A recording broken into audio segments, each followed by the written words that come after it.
Hey everybody, welcome back to another Final Fantasy trading card game video. It's been a while, but I'm joined once again by Travis Pfeifer. How you doing, Travis? Hey Alex, thanks for having me back. This man's got over 1,000 subs, so keep his channel booming.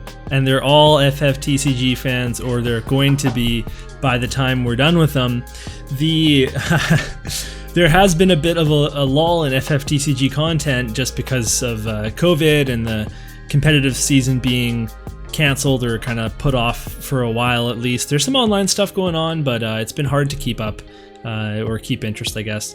But we're starting to get really excited again because there's spoilers. Locals is back in Vancouver, so I'm playing physically again. And Travis, you've been playing the whole time, right? Well, yes, I've been playing on Octagon. In particular, you can usually find me on the RVA Returners weekly tournament that they do on Wednesday nights. I have been trying every week and failing to overcome the terror of the meta right now, which is March Ritz, Vraska's Final Aeon nonsense. So yeah, you can see me playing on there online. Unfortunately, I'm in the States, I'm in St. Louis. We haven't really been able to go back to locals. Like a couple people have been trying to, but it just hasn't really worked out yet. But so I've been kind of relegated to Octagon mostly. Well, I'm glad to have you because I'm pretty behind on the Opus XI meta. It's kind of funny because the people in Vancouver, they're either playing Opus X decks or they're just diving in without any sort of meta established, trying to figure out their Opus XI cards, which is actually very refreshing. It's like nice. We went into a time machine and we just came out and now we're in Opus XI just now. So yeah, like you didn't miss anything. That's great. So you're going to have me that will maybe not know what's going on, but we'll have Travis to clear it all up, and that's going to be a good combination. So now at this point you might be asking what we're doing here, and that is today we're going to be going through all the spoilers we have for Opus XII, because that is going ahead. We are getting cards of the week, not every week, but most weeks. So we're just going to go through all of the spoilers and kind of share our thoughts on them. Absolutely. Okay, awesome. So we're going to start off by talking about the special cards that are coming back in Opus 12, and these are going to be full art versions of previous legends. Two of them in very high demand as cards, and one of them maybe not as much. But the first one we're going to talk about is Locke from Opus 4, and these cards, I believe they're going to be full art, claimable in the foil slot of a booster pack, and we can try to confirm that at some point, but I think as far as I know, that's what we're going off of.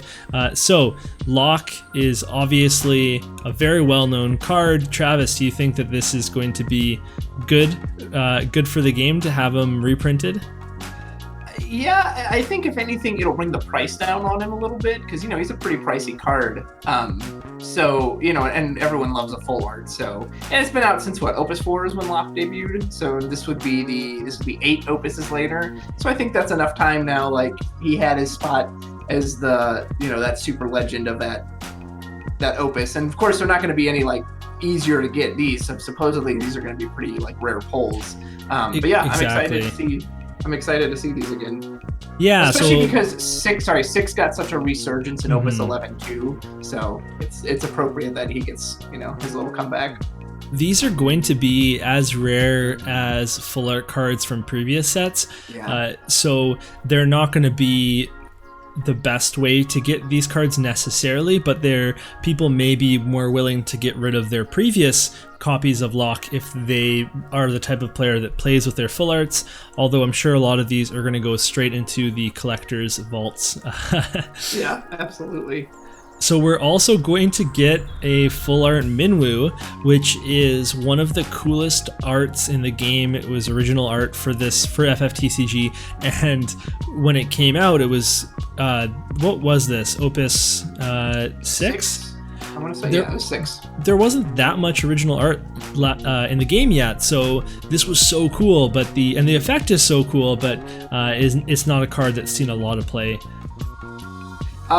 So my little meta report, there have been some people running it online, kind of anticipation of it coming out. So I've gone against a few of these like summon-centric decks with this Minwu that they'll get him out, and then they try to, get him to attack so they can play free summon. So I have run into a very few people that, and he even said, he was like, oh yeah, well, that full art Minwu's coming out, so I wanted to play this deck in honor of it. So I have seen him a little bit. And there's so much more support now. Like, summons are a thing, summoners are a thing, so the fact that you can build a deck that will make his entry ability more viable is really what he needed, because I think you were sacrificing too much in Opus 6 to put enough summons in to make his entry good. Because once he is like a pseudo draw card, then he becomes much better than he was previously. So that's exciting. I've got a couple of copies, so I'm ready to go. Awesome. And then the final reprint is the 7-cost Shantotto, which is always an in-demand card. It's always going to be a played card, and this is one that I want, but I'm not going to spend for it, but I want this card. Yeah, absolutely. When I was a new player, I used to hate this card because my favorite deck is Scions of the Seventh Dawn, and you just want to go wide with your Scions, and then someone drops a Shantotto on you, you got to start all over. And so I was like, oh, the card's stupid. But like, the more I played with them, like, I'm really glad this card exists, and I think it's very fair, and it's just something everyone could use a copy of Shantotto, because it's one of those cards that, like, it'll never hurt to have a single copy in your deck when you need that big board clear. Yeah, and I think that Shantotto, it teaches all new players one of the most important lessons in the game in general, about overcommitting and when you can hold your cards in hand, because you're already ahead. Playing an extra forward isn't going to make you win any faster necessarily. Like, if you already have 3 damage on board, like, do you need to play the 4th forward? What if they Shantotto? Like, you start to learn, and then all of a sudden you get to be really proud when you make your opponent feel terrible. They have to play their Shantotto, but then you've held back, so you're ready to go. So I think that Shantotto is actually one of the wisest teachers that you could have. That's a great lesson. That was actually, I had a really match I was proud of with a 7 deck a while ago, where, way back, I think at the end of last year, that I knew my opponent had Shantotto, because I think they searched out with like Star Sybil. And so I was like, oh, okay. And I just had 2 forwards on board, and I just kept pushing with them. I was like, no, I don't need to play anyone else. Like, you could tell he wanted me to put out more, until eventually he was like, oh, all right, I'll just do it on these 2. I was like, haha, gotcha. Yeah, exactly. It was fun. And learning to do that without knowing they have it in hand, that's the hard part. But that's a perfect example of what it is to hold back and kind of know your opponent. Okay, so now we're going to talk about the actual spoilers that we have, and the first one is a super exciting summon that's going to be so hard to hold on to, but you're going to want to. So do you want to say this one? Yeah, so speaking of Shantotto, before this, there was only 2 cards in the game that could really mess with Shantotto, and that was 7, the Cadet with her special Snakebite, which nobody played, but most importantly, Y'shtola. Well, come Opus 12, there's going to be another one. This is Amaterasu. Amaterasu is a 3-cost fire summon from FFEX, which is like one of the few games I'm not familiar with. I guess that's Final Fantasy Explorers. But anyway, check this out. Choose 1 auto ability, cancel its effect. If the canceled auto ability triggered from a forward, deal that forward 8,000 damage. There was a Facebook post in the NA group recently, I think Russell Perry made it, and it was about like, hey, what does everyone think of this card? Because like, he thought it was going to be really game-changing, but there's a lot of people who were like, I don't know. For my money, this card looks insanely game-changing. Like, everything is so focused on ETBs right now. Your opponent puts down a Genesis. Okay, not only am I going to cancel your Dull Freeze, your Genesis is now dead. Again, from hand, you can cancel Shantotto at instant speed with this summon. Think of Braska's Final Aeon, which is tearing stuff up. He goes to attack, you play this, and it doesn't choose him, it just chooses an auto ability, cancels his effect, deals him 8,000 damage, and then you block with like a Porum and can kill him. Like, March Ritz, they put down the March, hey, Amaterasu, cancel that entire effect, now your March is dead too. Like, it is, I cannot get my mind around a world where this card is not super valuable and super played. And if I'm wrong, I was wrong, but it just seems so strong. And again, like, there's just so few things that can cancel auto abilities so reliably. And like, I think this would have been strong if it just had the cancel, but the fact that if it's a forward, it can potentially kill it as well. Wow, I think this thing's gonna be crazy. Yeah, I think I would compare it to Mist Dragon, because when Mist Dragon came out, it's a 3 CP summon. A lot of people said immediately a lot of the same things about it, because it's it's stopping effects that have to do with the break zone, but can cancel summons as well. Was going to cancel Diaboloses and all this other stuff. So it was so exciting. But what people learned with Mist Dragon is that every time you hold on to it, then you've floated CP that you're not getting back, and you can really dig yourself into a hole waiting for that perfect time to use it. So it's a high skill card, because the same thing can happen with Amaterasu. If you just hold on to it forever, then you're just going to waste a lot of CP. But if you know that you're pressing your opponent and they need to play that Shantotto and you hold on to it, then you're going to win the match on the spot. So it's absolutely an amazing card. I think it's super powerful. I think that it's going to lose people matches that are too afraid to pitch it for CP, or to just use up their CP on their backup line. Now, I have one question for you.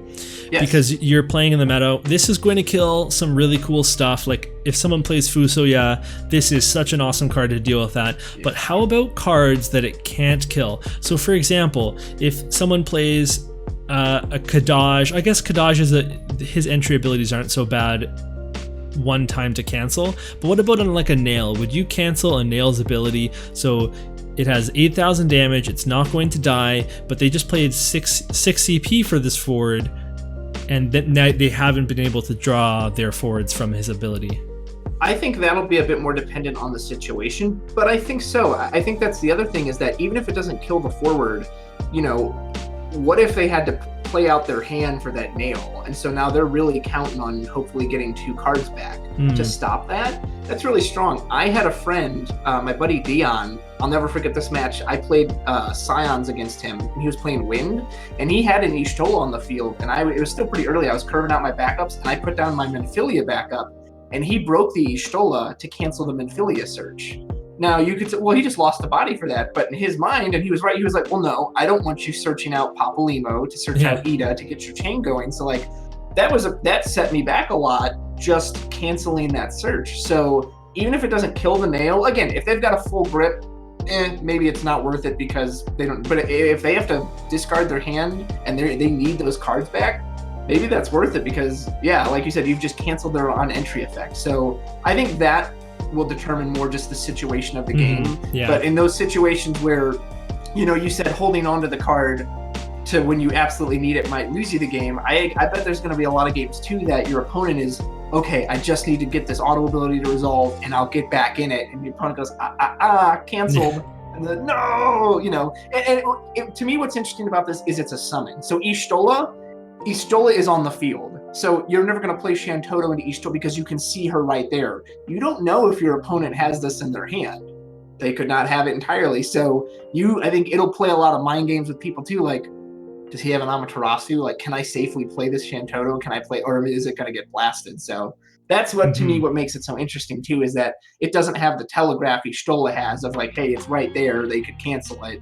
It's like, ooh, do they have it? I don't know. So that's how I see it. Yeah, I think with any summon, you can predict. You start to predict what people have and the CP they're leaving open, because people don't generally leave CP open, but it is definitely harder to predict than Y'shtola, that's for sure. Okay, yeah. So moving on, we've got another fire card, and this is Lani, who is a 4 CP 7k forward job headhunter, which is relevant from Final Fantasy IX. So when she enters the field, your opponent removes the top card of their deck from the game, face down, and you get to look at it, the person who played the Lani, and then you can cast it at any time you would normally cast it. And they've actually now defined casting in this game, which wasn't a thing before. So the cost for casting it is going to be reduced by 2 and then can be paid with CP of any element. So this card is introducing a whole new mechanic to the game in a way, which is very, very, very cool. It's a pretty slow card because it's tough to play a 4 CP forward and then pay for more stuff in one turn. So even with the reduced CP cost, so depending on when you play this card, you might get stuck out of playing their card for a bit, depending on what it is. But I think that overall, it's a pretty cool card. It's really interesting. Yeah, what an interesting effect. It worries me a little bit. I don't know what I think about being able to steal your opponent's cards like that. I don't know. So, I try to look at this card like in all walks of life, and that the only time I think it can really whiff someone, quote unquote, is like, what if you're at 5 backups, you take a backup from them, and you can't even use the card then. And maybe you pull the backup they didn't need, so you technically kind of like helped them. You filtered out a dead card. But for the most part, I mean, if you steal a summon from them or a forward that's released, like it seems really powerful. And I would imagine more times than not, it's going to go in your favor. Also, I have to wonder I don't know if the cost reduction was really needed of like 2. Like I get the CP part because otherwise you couldn't cast it depending on what deck you're playing. But like the fact that it makes it even cheaper, it kind of worries me a little bit. Like I don't know. This might be one of the ones I'll have to see in practice how it feels. But like just as an idea, I don't know if I really like the idea of you being able to steal your opponent's cards and be like, yeah, that's too bad. You don't have that anymore. Like, and they don't even know what it is. So like, what if you take their Bahamut 0 or something?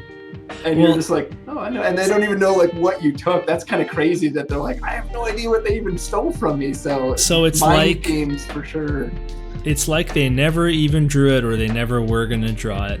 We've had this discussion so many times about a card that's in your deck, and that's why they have to reduce the cost of it, because you've already overpaid for a 7K that doesn't do anything. It's a terrible card once it's on the field, or she's on the field. So I do think they needed that reduction, especially for like anything expensive. Otherwise, it's going to be a pretty deep rabbit hole for your CP if you don't get something with some sort of advantage. But I can definitely see you getting something like a tribal searcher from their deck, and you're like, well, great, I can't search anything. Right. So like, this is not going to work for me. So I think that's going to stop it from being too competitive. But it's totally RNG. It'll be really fun to play. Well, and that's the thing too. Like, it wouldn't surprise me either that no one really ends up playing this competitively, because, like you said, like there's very much a luck factor here. You could get something amazing, you could get something mediocre, you could brick on something completely useless, and generally cards like that have that unreliability to them, people don't stick with. So I don't know. This will be an interesting one to watch. I've got very mixed feelings on it. Mm-hmm. Next up, we have Emet-Selch, and for all of you FF14 fans, you probably love this guy because he's amazing. He's from the second best FF14 expansion behind Heaven's Ward. Very close. But he was an incredible character, and I'm so excited they put him in. I think that's not a coincidence that he's in the game this quickly. I think that they knew that he was a fan favorite. So He is a 4 CP ice forward with 9k power, so he's above curve, and he's a job Asian, which I hope becomes a thing. So when Emet-Selch is chosen by your opponent's summons or abilities, you remove him from the game. I believe that's mandatory, and if you do so, you play him back onto the field at the end of the turn. So this makes him dodge your opponent's stuff, but they can also use that to get rid of him if they want to.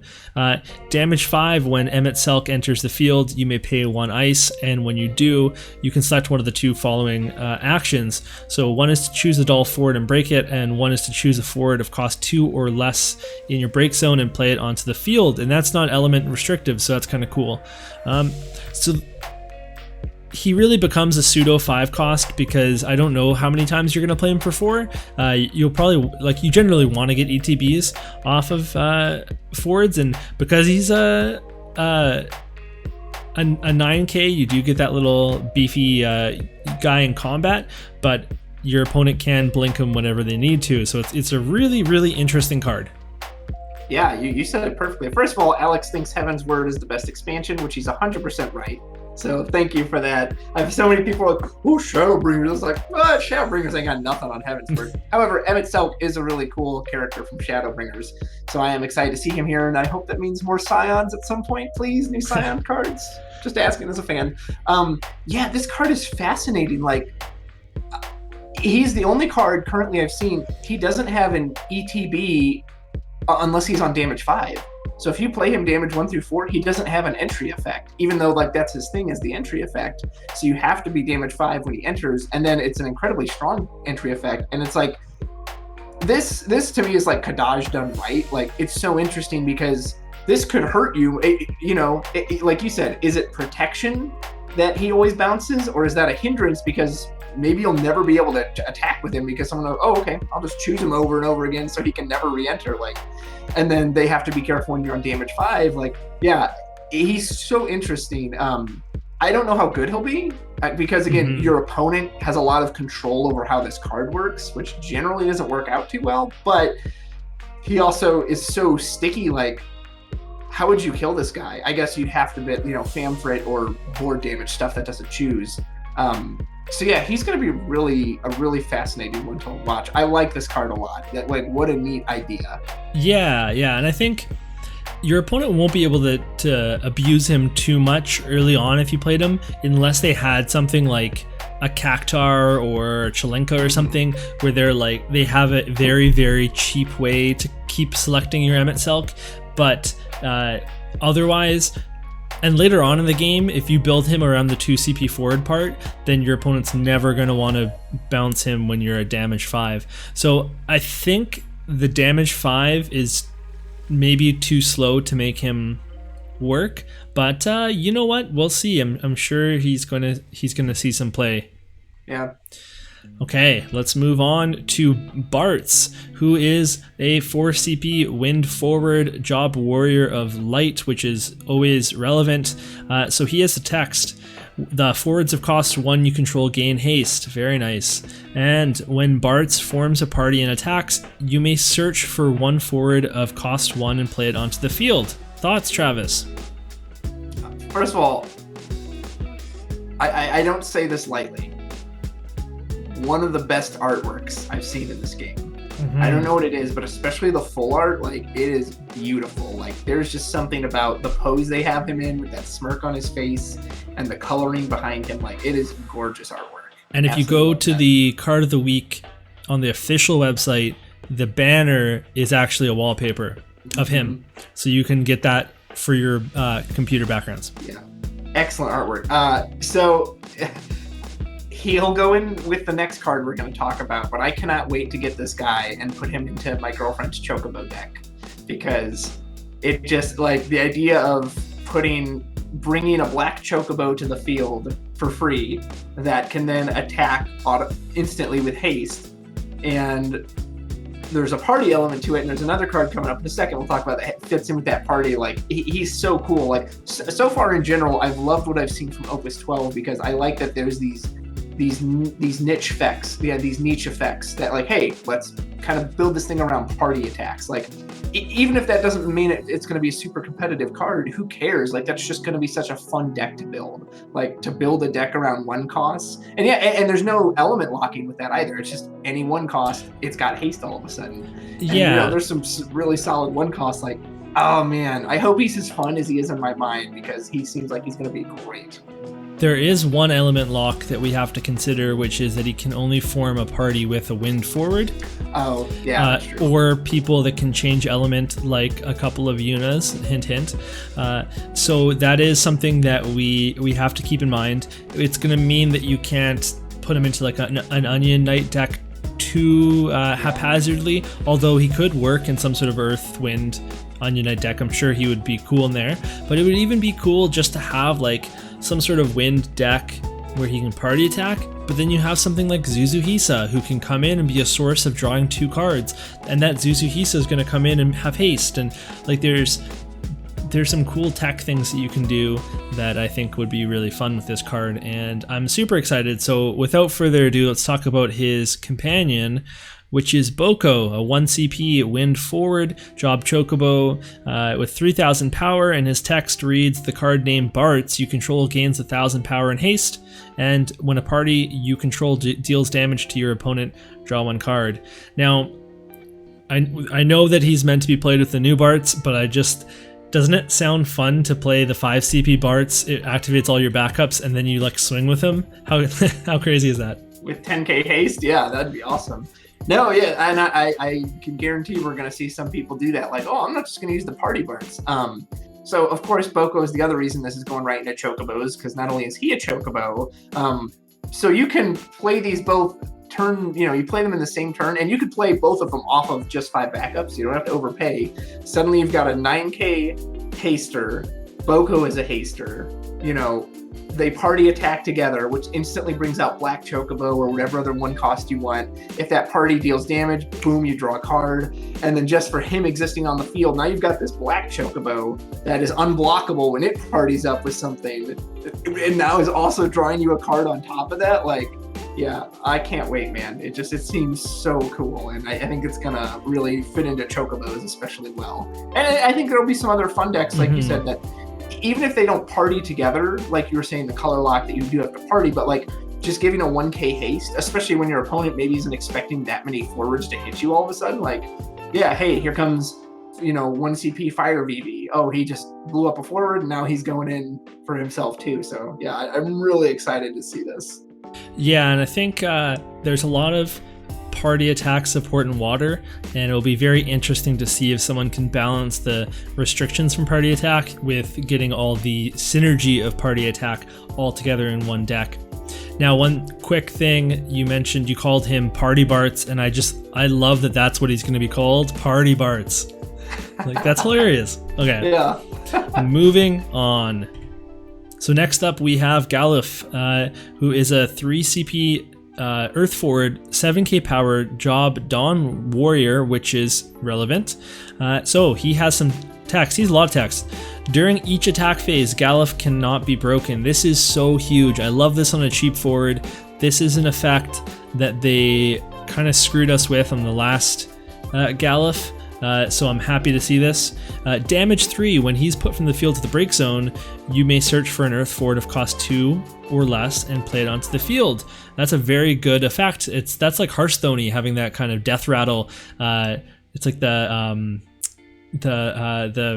chainsaw guy. Someone's gonna get that. Someone's gonna get that reference. The mech. Anyway, but then he can't die that easily in combat, which is kind of cool.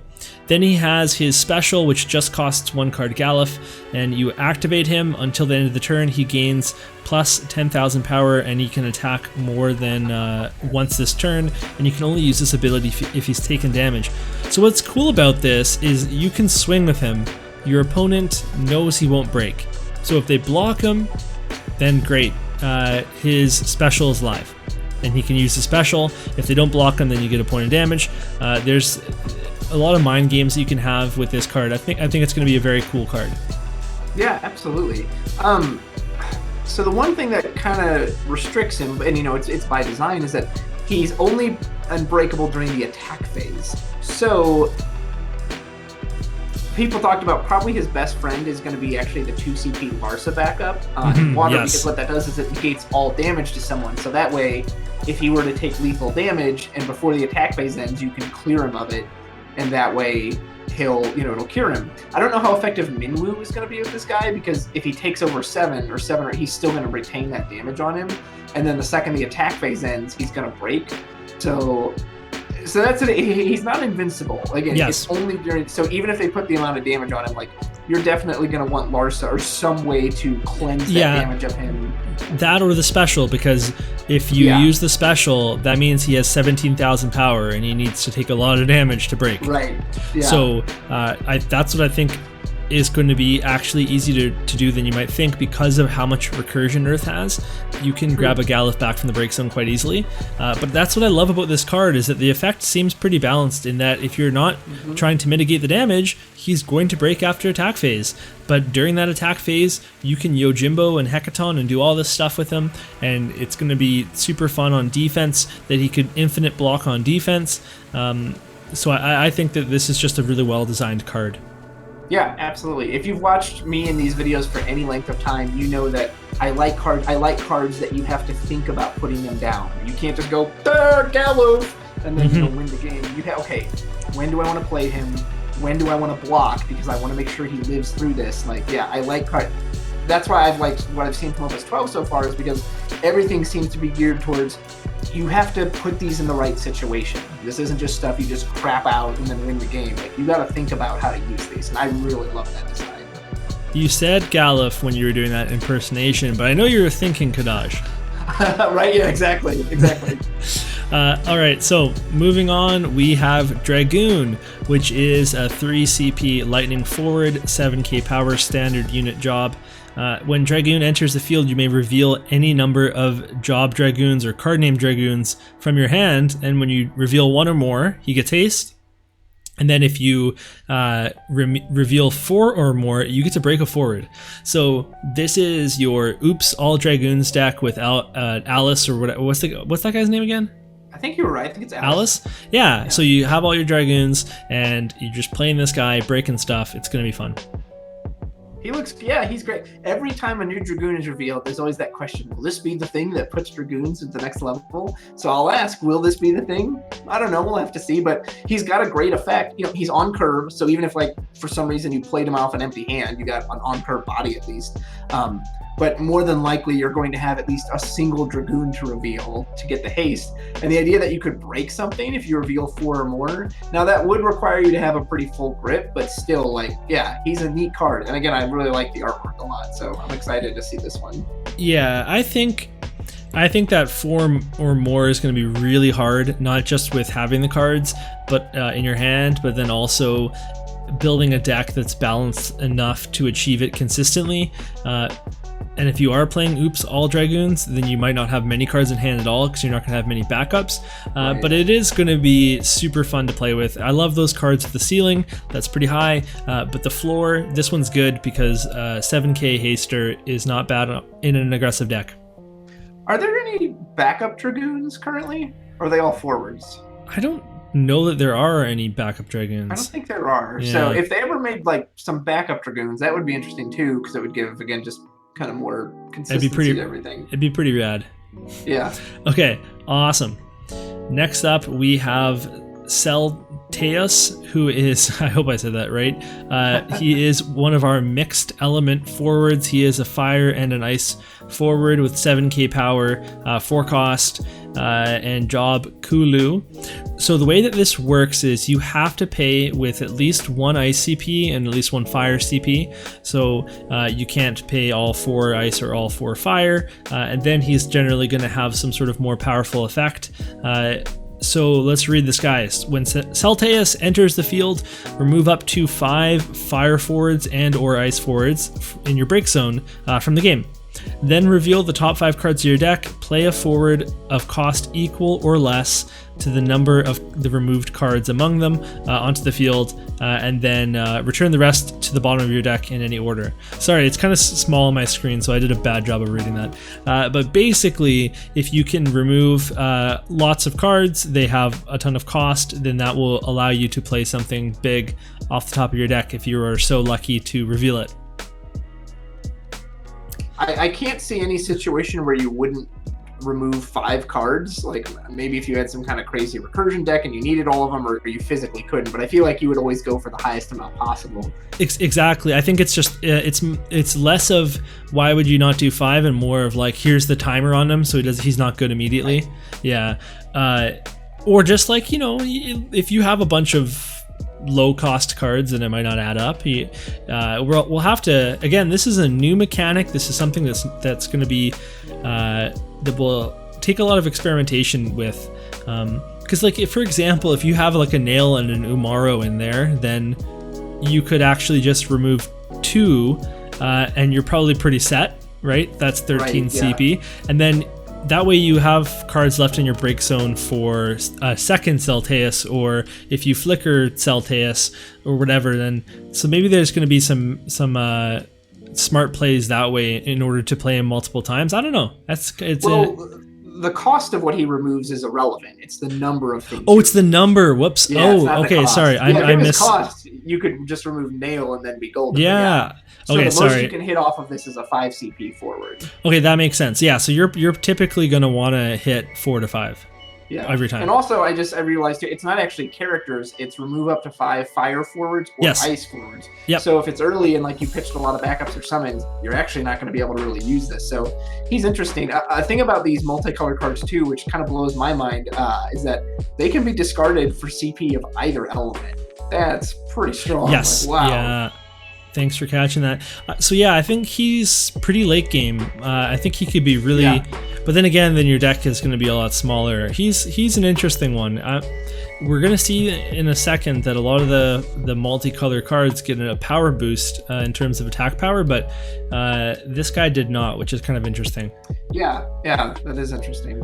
Okay, so next up we have Regis, which is a lightning and earth card. He doesn't actually get a power boost either, but the other ones are going to. Trust me on this one. Yeah. He is a job king, which we know is super relevant on this set. Category 15, he has 8k power, and when he enters the field, here's another confusing text one. When he enters the field, choose up to 2 forwards other than card name Regis or light or dark, so you can't pick light or dark, that have been put into your break zone this turn, and then play them onto the field. So hypothetically, you go into combat, you trade 2 forwards, you play them second main phase, you can bring back those traded 2 forwards back onto the field because they died this turn. This is actually another Hearthstone-y effect. This is like Kel'Thuzad for all you OG Hearthstone players. And this is a really cool effect, and there's so many interesting ways to do this with Famfrit. I think the funniest way would be on defense to block twice and then like Tama him in or something. Would be really fun. But he can also come in on your turn off of Star Sybil. There's lots of ways to mess around with this effect. And he also has a special. So his special is a card named Regis. It's lightning and an earth, and then all forwards you control gain. This forward cannot be broken until the end of the turn, which is an awesome earth effect, and it's 4 CP to give it to everybody, so that's not bad. Not bad. I think that's great. Like, to me, that's the really exciting thing about this card. First of all, I'm a big 15 deck player. So that's the deck I played in World of Ruin, was the Earth Lightning 15. So more 15 love, I'm always on board with. Granted, you'll have to cut the backup Searcher version of him if you put the forward in, but still, he's really cool. Yeah, that Royal Sigil is really neat because he doesn't have to dull to use it, so he can use it on defense, he can use it on offense, and just giving everyone that they can't be broken and like pushing through is really strong, I think. So I love the special. To me, that's the most exciting part about him. First effect definitely could have been written a little better. It's a little confusing. But again, it's interesting. There's kind of a theme, and you'll see this on an upcoming card as well, is that there's a lot of main phase 2 cards revealed so far, which I find very interesting, because you wouldn't want to play him in main phase 1. Why? He wouldn't do anything. And again, you're going to have to kind of plan it out. What if your opponent doesn't block these forwards you thought were going to die? So now I can't play him because it won't do that. So yeah, I really like his effect. He's really unique. He's the multi-element, so you can pitch him for lightning or earth.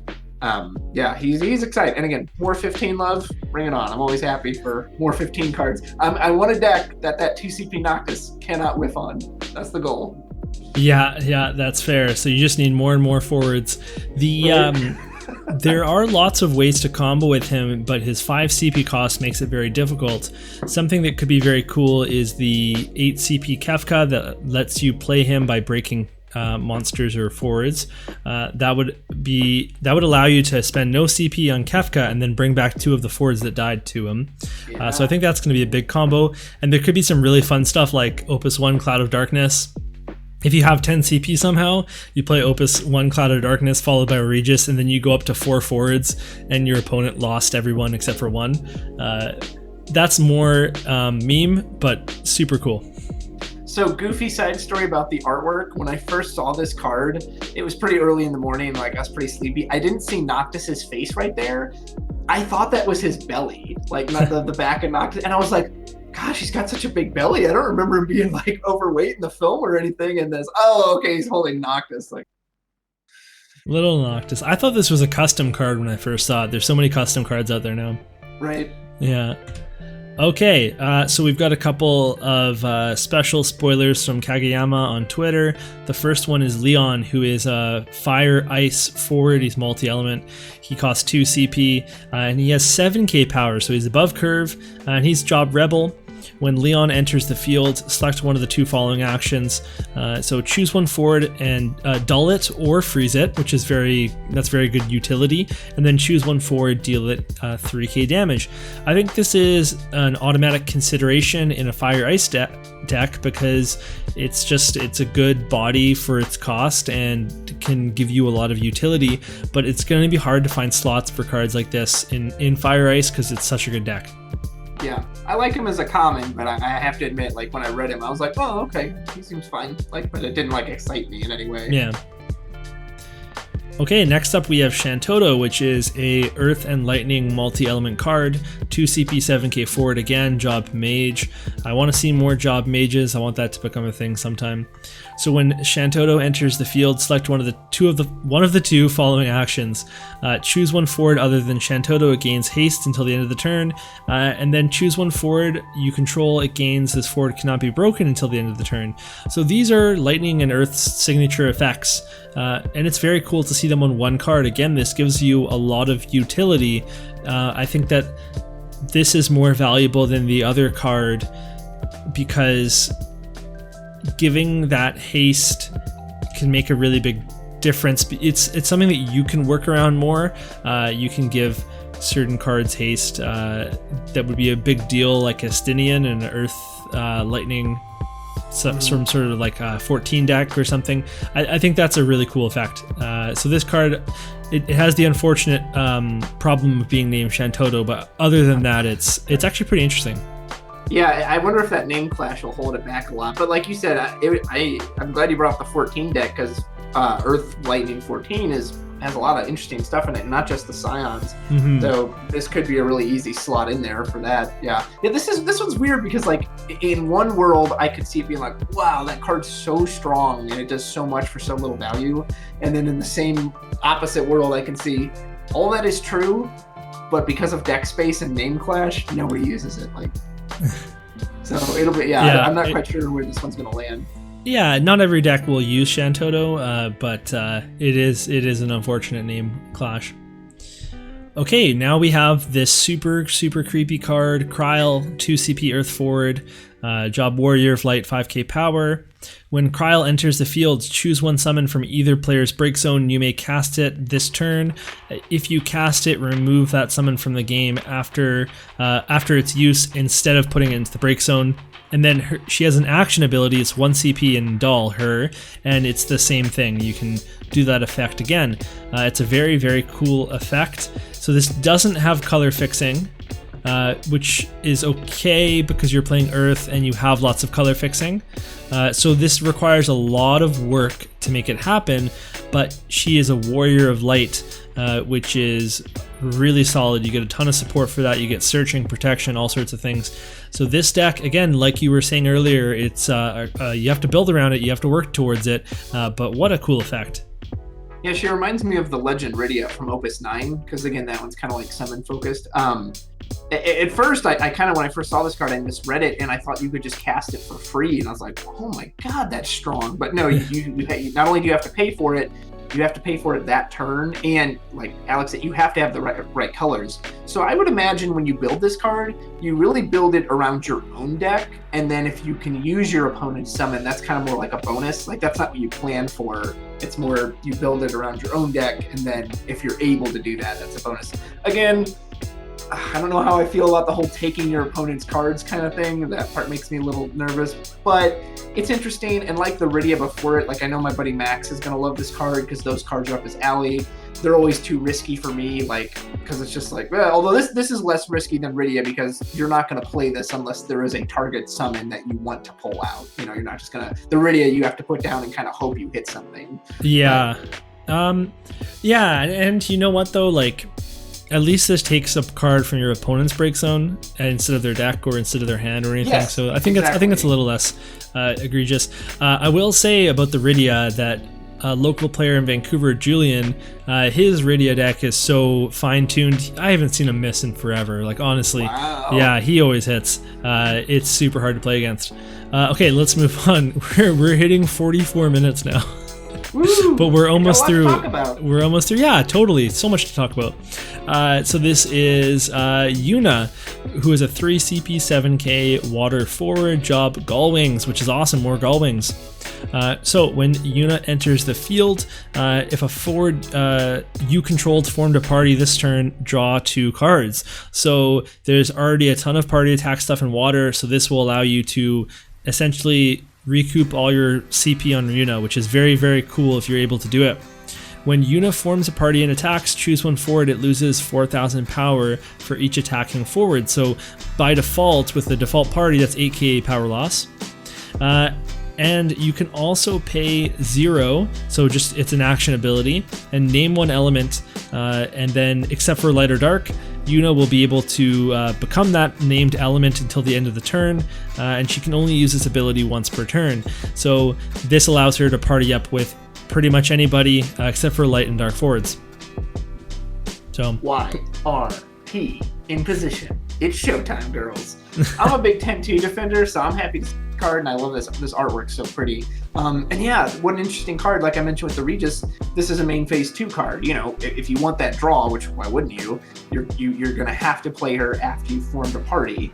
And man, that on party effect is so strong. Like, you thought Cloud of Darkness coming at you was dangerous. Like, again, her and one person can attack. That's an 8,000 power reduction. Like, you're probably deleting something with that. But as we know, party attacking is not as valuable as, you know, just attacking into single people. So it's something you'll have to plan around. And I love her action ability. That's just like, yeah, she's not going to get locked out from anything. She can party up with whoever she wants. How great will this be? I don't know, because there's already so many good card named Yunas. And again, party attacking in general is not really something you want to like build around. But again, I'm happy to see them coming up with unique effects like this and stuff where you got to think about it. You got to plan around it. And I'm really excited to see the party decks that come out with this. You know, this is coming out in a deck with Bartz in a wind water. Mm-hmm. Imagine party attacking this with Black Chocobo. Hey, here's an unblockable party that deals you that 8Ks a forward and then draws you a card when it deals you damage. Yeah, I think it's honestly, I think it's a really cool card. It takes a lot of work to build around this card, so that's definitely going to limit it in some ways. Also, of course, unfortunate name clash, but yeah, there's already a mono water party attack deck. They have 2 backups that do amazing things when you party attack. They have Rosa that can party attack with everybody once. There's a bunch of stuff that this already exists for party attacking. So I hope that we see some more party attack decks in many colors in this Opus 12. Okay. Really? Awesome. I think that is it. Yes, that is the last one. So I think that the theme here that we've seen is that there's no straight overpowered busted cards like we've seen in some previous sets. We're seeing well thought out new mechanics, cool things that you have to work towards and you have to build towards, and that gets me very excited. 2 big thumbs up for me. I hope it keeps going in this direction. Looks really interesting. Yeah, so at this point, we're hoping that we can get some more spoiler news soon, hopefully card of the week this week. And then if that is all happening, I'm sure that Travis and I will be back with another video. But until then, we're going to sign off. So we'll see you next time. Say goodbye, Travis. Goodbye, Travis. All right. Until next time, everybody.